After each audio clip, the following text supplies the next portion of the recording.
7 years हो गए हैं ढोल प्ले करते हुए। मुझे बिल्कुल शौक नहीं था और ना मैंने कभी सोचा था कि मैं म्यूज़िक में जाऊंगी और मैं ढोल प्ले करूंगी।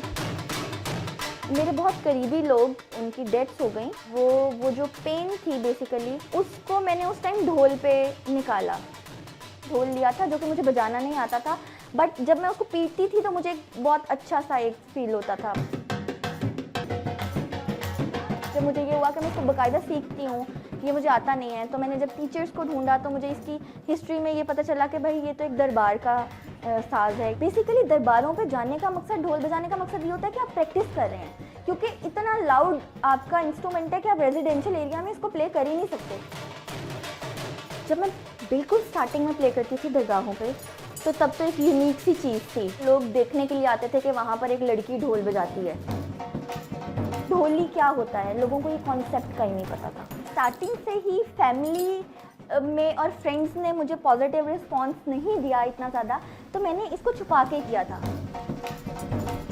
इधर तो कोई डिग्री भी लेनी हो तो घर वालों से फाइट पहले करनी पड़ती है, तो ये तो ढोल बजाना था, वो भी दरबार पर जाके मर्दाना कपड़े पहन के।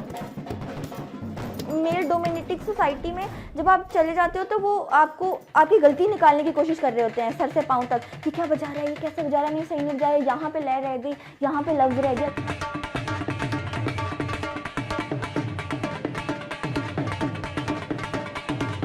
फिज़िकली ये एक मुश्किल काम है। ये लकड़ी है, वो आपके हाथ को लगती है, आपके हाथ छिलते हैं, फटते हैं। अब तो वो टाइम आ गया, हाथों की पोजीशन ही वो बन गई है इतना बजा बजा के।